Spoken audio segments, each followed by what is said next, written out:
All right, I'm going to start talking. So everybody needs to be quiet because I got a lot of slides. And you got to look at the slides because I'm not reading them to you. You need to look at the slides and listen to me. And don't get all sugar crashed because I know you've probably all been eating waffles like me. That's me. This is my talk this year. Everybody's been talking about email. I will not be talking about email. I was asked to talk about something else. I will be talking about the 1968 masterpiece, Destroy All Monsters by Ishiro Honda. I assume everyone has done the viewing and seen this beforehand. I'm specifically talking about the JMAP edit of this film. Much less often seen in Western translations, so I'm going to run you through the basics.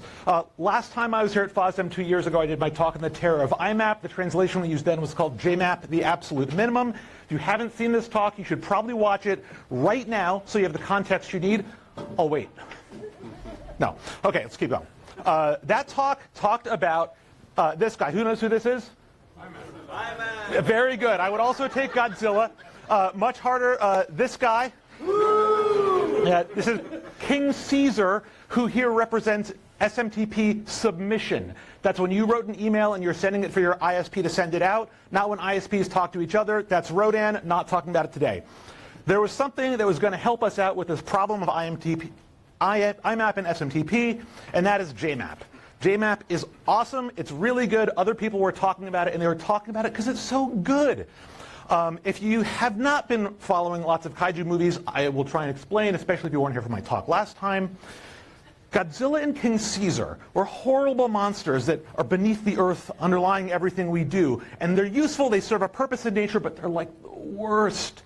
So that's IMAP and SMTP are these horrible things underneath everything we do, and they're really useful, and we're glad we have them, but they are the worst. And so Mechagodzilla was sent to Earth from space to defeat the monsters, much like JMAP was sent to Earth from Fastmail to defeat all the protocols. Thank you for attending my talk. But the thing is, there's not just those two monsters, right? If you watch these movies, there's like a skrillion of them. This is a freeze frame from Destroy All Monsters, and if you haven't watched the movie recently, right, we talked about IMAP and POP. You can also see ActiveSync, Dynamic DNS. But today, I'm only going to be talking about this guy. Who knows this guy? That's Ghidorah.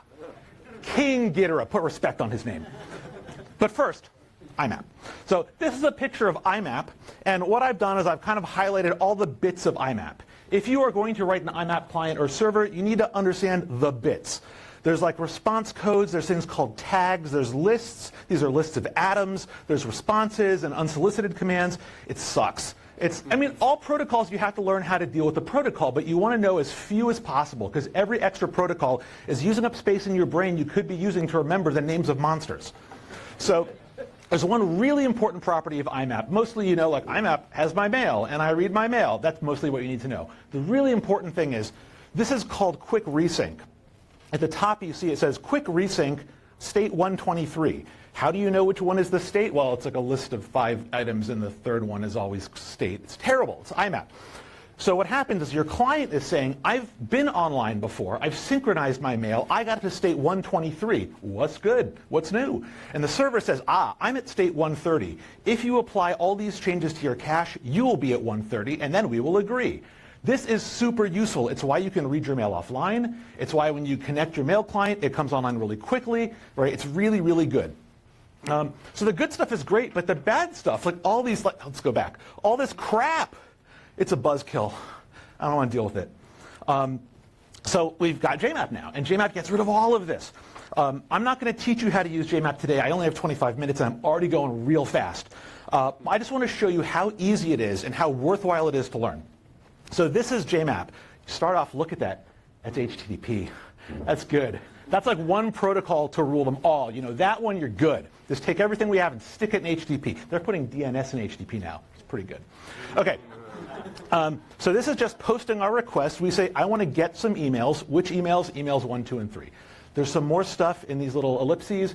In my previous talk, I talked about what they all are, but there's no tricks. I promise it's not weird. It's just some stuff I couldn't fit on one slide, and you'd be able to read it in the back. So you say, get me those emails. What do you get back? You get those emails. Right? It's just like, yeah, you said get emails. Here they are. Email 1 says, hi, Brussels. You know, and then like, who's it from? It's a little bit of JSON. Totally easy, no tricks, just works really good. Later, you can say, hey, are there changes? The last thing I saw was state 616. This is quick resync again. Right? I want to resynchronize my offline cache. I had 616, and the server says, yeah, you bet, buddy. You had 616. If you refetch these items, you could be at state 717. And now you synchronize your offline cache. Just as good as IMAP, I might say better. But doing it in this way makes things really, really simple. There's no remembering which element of which is what. There's no writing a custom protocol layer. It's just some JSON and HTTP. OK. JMAP is really easy. All you really need is JSON and HTTP to get all your data. It's great. Offline sync is not trivial, but it's really easy. So then you understand JMAP, at least the basics you need for this. Let's go back to Monster 0. This guy, his name? King Ghidorah. You got to remember this. This guy's important. Now, what's the most notable thing about this monster? 3 heads, that's right. And what are the names of his heads? ABC. Card-dav, Cal-dav, and Dav-dav. Okay? These are the 3 things we need to slay to get more legacy protocols out of our lives. Let's look inside and see what these protocols look like. So, this is us getting my calendars. It's just HTTP, right? You're like, oh, that's fine. It's HTTP. Rick said HTTP would make everything good, right? What the hell is that? Like, okay, it's HTTP with the HTTP extensions for distributed application versioning or whatever it's called. Nobody knows how these work. I work with like the experts on this stuff. They don't know how it works. It's trash. But it's fine, okay? Let's say it's not trash. You read the RFC. What better way to spend your time than reading RFCs? You move on with your life. I understand all these new verbs. There's prop find, there's report, whatever. You're like, oh, what's in the body, right? What's going to be in the body of this response? I don't know. XML. Oh, wait, first off, let's look at this. HTTP response code 207. I don't expect you to know all of them, but you probably don't know 207. Multi-status with XML in it. What's this going to be? Let's look. OK, here we go. It says it's a multi-status. One response for this URL is a 200 OK. And this other one is for, you're getting like a bunch of responses inside a response wrapped in XML. This is why we need to destroy this monster. Okay. And you're like, okay, whatever, man, it's XML. I grew up coding in 2002. XML is my life's blood. So let's keep looking at this XML, and what else do we find in it? See how it stops like going in and out? It's because there's a C data in there. And what's inside the C data is this stuff. What is this? Let's zoom in, enhance. So this is iCalendar. It's like the little prize inside your box of XML. And here it looks like a bunch of, like a bunch of hex or something, but you can break it apart. Yeah, somebody shouted out key value. First, there's bracketing, beginning and ending. And then there's these key value things. So inside my alarm, there is an alarm ID, an event ID, a trigger, and you can even break that down because I would say part of the key, but it's not really part of the key. It's this value date time. Now here's what we call these. The whole thing is a component. There's property names, property values, parameter names, and parameter values. And if you think you'd never get confused between which is a property and which is a parameter, you're wrong. Anyway, it's one more thing you have to remember. And by the way, you're probably thinking, but at least there's not a bunch of weird value encodings of different ways to encode the value based on the parameters that are attached to your property. Well, you're wrong. It's a really fun format. OK, so card-dav is iCalendar, which is weirdo format, embedded in XML, synchronized over DAV, which is basically HTTP with a crayon up its nose. And that's calendars, and contacts are the same thing. It's just using vcard, which is a very similar format. And you work with this long enough, and you just want to destroy all monsters. So there is one more thing. I said there's one good thing about IMAP I wanted to talk about. There's one good thing about these DAV protocols I want to talk about. That's this. This is your sync token. You get all your calendars, your contacts, you write them to disk, and now later you say, I've got this sync token, please give me a report, new HTTP method, by the way. Give me a report, which is a sync report with the sync token that I used to use. And what happens, you get told just the stuff that you have to update. Nice, efficient resynchronization, that's what we want. Don't throw that away.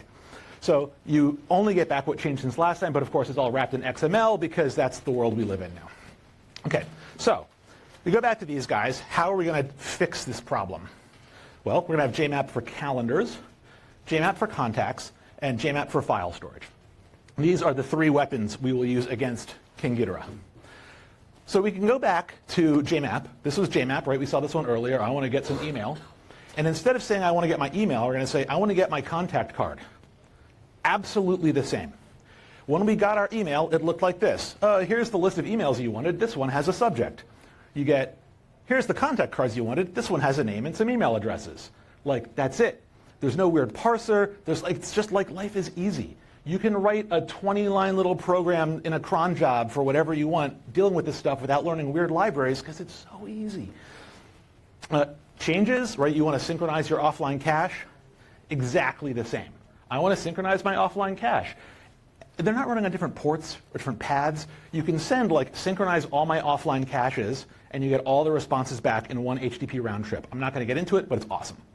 OK, so now that you know JMAP for mail, you already know everything else. There's no protocol really to learn. All you really need to focus on learning is the data types. Those are different properties. You have to have properties. If somebody told you, here's a calendar event, and the keyword list on it, it's an unseen calendar event. I don't know, maybe these actually all work. OK, I'll keep moving. There's just new data types. So in contacts, there's a data type for address books and cards. In calendars, there's a data type for calendars, events, and participant identities. Let's not talk about that one. If you're used to DAV, this is the mapping. CardDAV collections become address books. CalDAV collections become calendars. vCards become contact cards. vEvents become calendar events. That's it. This all maps. There's been an enormous amount of work to mean that you can use your JMAP stuff on your old DAV data, and you can just port over without having to export everything and re-import it somewhere else. So let's look at the data types. Here's a contact card. It's an ID, and then like a name, addresses, phones, emails. I said I don't like having things hidden on the slides with these ellipses. I want to show you like what's really in that data, so let's look at that. Here's a name that we might have on our contact card. A name is an object. It's called a name object. It's got a full name sometimes. Here we've got one, King Ghidorah, and then components. And what are the components of his name? He's got a title, and he's got a given name, which is useful to know. It tells us that it's not, King of the Ghidorah, House of Ghidorah. His first name is Ghidorah. I don't know his lineage, I'm sorry. Those things, by the way, come from Unicode. They're from Unicode Technical Report 35. This is interesting or useful because it means that if you're going to work with these, you don't have to figure out how do I take these and combine them in a culturally appropriate way for the language that I'm working in. There's libraries to do it. When you're working with contacts, when you're working with calendar events, you are dealing with horrible human weirdness to begin with. Calendars are weird. You can't fix that. The French tried, it didn't work. All right? Contacts are weird. Addresses are weird. You have to represent that complexity. And so anything you can do to not implement another way of fixing it is better. OK, keep going. We can give this guy nicknames. He's got a nickname. How many? He's got one nickname. It's not actually a count. It's just the identifier for his nickname. And localizations. This one is really nice. It says, if you're trying to read the full part of his name in the Japanese language, use this text instead. You can localize almost everything you need to. And you start thinking, well, I don't like this slash in a key. Why is there a path? It is a little weird, but it's a core concept in JMAP. Anywhere in JMAP, you might be saying, I want to take this one part of an object and replace it. That's how you do updates. They're partial, not complete. So this is just saying, if you're going to work with this card in Japanese, apply this update before you start doing stuff. Really, really elegant, and uses all the stuff he had to do for the basics of JMAP. Here's his address. So we've got one address in here. It's got a work context. It's got a preference. This is probably his most favorite address for you to use when contacting him at the office. And here's the actual address. Similarly, what kind of thing? That's a street address. It's called the name of the address. And a locality, he's based in Tokyo. Not actually true, King Ghidorah is based in outer space, but I had to make the slides quickly. So there you go. That's how an address looks. Very easy to work with. Yeah, I did want to talk about this. So here's his addresses. And let's say that we want to fix his address. He's moved, he's changed jobs. And what do we want to do? We want to update one of these, remove an address, and we're going to add a new address. Now, if we were doing this in CardDAV, what would happen is we'd read the entire CardDAV document, parse it into memory, into some kind of data structure, update the structure, changing the addresses, serialize it back into vCard, and send that to the server. Now, it seems pretty simple, but the problem is everybody has their own weird little ways of reading the card into memory and writing cards back out into memory. So either you're loading into memory and remembering all the literal parts you did not need to update and deconstruct so that you could write them back precisely, which is what you should do, Or you load the whole data structure, you change the parts you want, you rewrite everything in your own particular idiom, and you post that to the server, and you just hope you did not accidentally change anything that some other client was relying on. And you will. You will break this stuff. If you do this in JMAP, you compute the difference you want to make, and you tell the server, please apply this patch to the object on the server, and don't touch nothing else. And if it does touch something else, because you have a side effect, it tells you, I applied your patch, which also made this thing change, and your cache remains up to date. And if you need to, you can say, apply this patch, but only if nothing has changed in the meantime from when I started working. This stuff is going to save you a huge amount of time. You want to patch this address, you want to add one, change one, remove one, it looks like this. Change the preference in the address known as address 1, delete the address known as address XYZ, and add a new address, which is this whole address that you're adding. That's it. Really, really easy. Nothing weird to learn here, just some data structures to stick together. It avoids a lot of pain. Okay, that was contacts, right? What were the new things introduced by contacts? Contact cards and address books. I didn't talk about address books. An address book is like a name and an ID, and is it your default? That's almost about it. There's nothing to say. Contacts are obviously big and complicated, but it's all just the basic complexity of contacts. Nothing about JS contact, the format for contacts in JMAP. Nothing there is weird. It's just the complexity of the human weirdness. Calendars are also human weirdness, and we're going to talk about calendar events. Again, it's basically the whole source of complexity. Here's an event. We're going to, on yesterday in 2 years, 2 days ago, but in 2 years, destroy Tokyo. Sounds great. Some people will be coming. There are going to be recurrences of this event. We're going to destroy Tokyo more than once. And some of these recurrences have overrides. And that means, not every event is exactly the same. Some of them have little tweaks. A common tweak you could imagine is, Bob said he's not coming to lunch next week, but he will be at all the other lunches. You have to override next week's plans. So, again, don't like ellipses. Let's blow these guys up. Not Tokyo, but also Tokyo, but these examples. Recurrence rules are Recurrence rules aren't very simple, but my example here is quite simple. What's the recurrence? Yearly. Happens every year, January 29th, we destroy Tokyo. The other ones are a little more complicated. Participants looks like this. Get that one key. It's just the participant, here known as participant 1. Means nothing. You just need it to address things, just like we did with addresses in the contact. It's got some roles. This person will be attending. The mayor of Tokyo should be attending. But his status is actually delegated. He's asked someone else to come. You could also see needs RSVP, things like that. Very, very simple. Again, boiled down to about as simple as you could make that. Recurrence overrides, also very simple. This is a set of patches against each recurrence. You say which occurrence is being changed and how. Well, 2029, we're skipping it. 2029, you've just been your first time rebuilding Tokyo. We're going to wait one more year. And then way off in 2038, we're going to have a long morning, sleep in a little bit, and we're going to destroy Tokyo 5 hours later than usual. These are recurrence overrides, hunk of patches pointing at a particular event. Can't get much easier. So recurrence rules themselves are a huge pain. I don't want to get too far into it. Just imagine this, work through it really briefly. You got an event, it happens on the first Saturday in December every year, but also the day before that, which might be in December, but it might be in November. Okay, it does make sense. It's easy. It looks like that. And in JS calendar, it looks like that. And you're like, oh, it's a JSON. I'm saved. No, all the complexity is still there. It still sucks. Someone earlier said, when you use JMAP, it's sticking a bunch of complexity into the server. And that's true, and it's good. It means your client doesn't have to know anything. So if I don't want to think about this, and I don't, when I ask for an event, there's a thing called a query. Query is like, you saw get or changes. Query is a search. This is searching my email. Find all the mail from me that's been flagged. And you get back a list of emails, right? Oh, these emails are the ones you want. And then you can either get them if you need to or read them from your cache. Same thing for calendar events. Query my events between these dates, anything that says destroy in it, and you're going to get back that one event, the destroy Tokyo event. And then you have to take the recurrence rules and figure out all the ones that actually occur in here, and your life sucks. But if you say expand recurrences, the server will compute all the recurrences for you, and it will tell you, here are magical IDs that you can fetch and get the pre-patched, all the overrides in it, properties of this event, and that you can use to update and override things onto those events. And then your client can be stupid. And since most of the clients I write are like 100-line cron jobs or maintenance things, you want to be able to write stupid clients. Very good. Okay.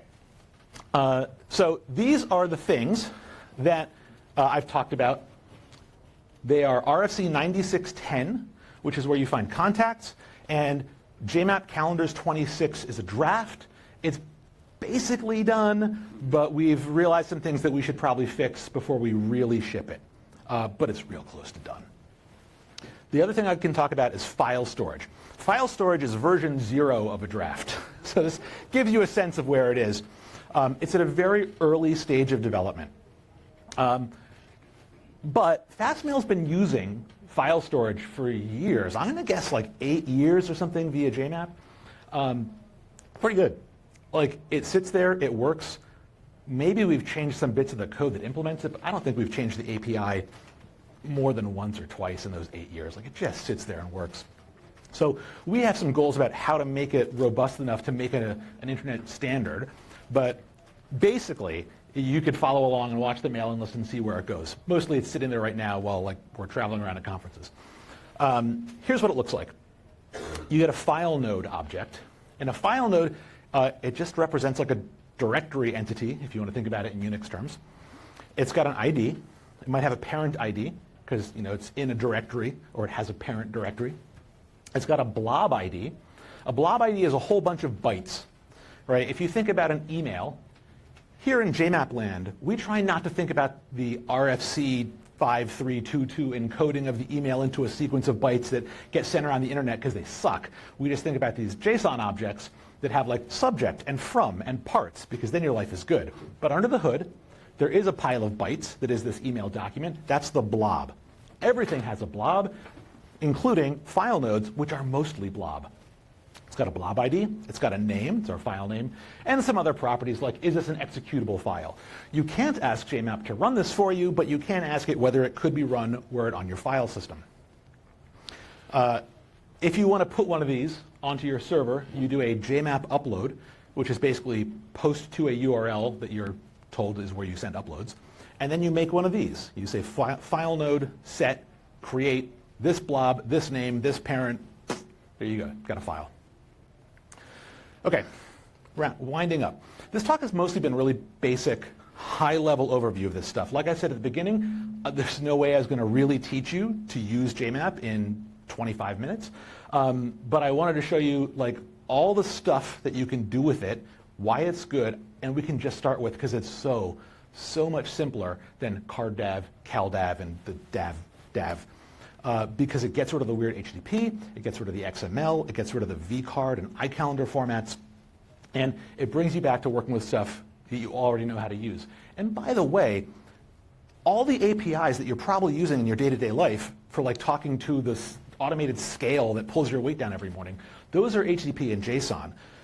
That's the kind of simplicity you should have when dealing with the most important data in your life. Your to-do list, your calendars, your contacts, your email. That's where the easiness should be, and that's where JMAP is putting it. Anyway, we talked about how it's so simple. It does work at scale. It's not just a little toy protocol. It is a very good protocol for doing all the big scale stuff you want. Fastmail runs almost entirely on JMAP internally. These are the documents. I'm not going to stop here. Just here they are. You can find them in the slides later. You should expect to see some changes coming to JMAP for contacts. We've made some realizations after shipping it, little stuff. These are the calendars ones. They will get standardized. Again, some little changes are coming. This is the file storage one. I'm sure there will be changes coming, and I have no idea what they're going to be.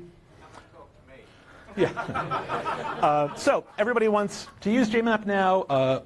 How do you use it? Well, you heard about a bunch of different JMAP servers today. You can ask me about them later. You can ask other people here who've talked about JMAP. Unsurprisingly, I'm going to say the easiest way is to be a Fastmail customer and go to our dev page and say, I want an API token. It's there. It's good. We're going to be having contacts up for everybody to use in the next week or two. They're already on our beta platform. That's it. Any questions?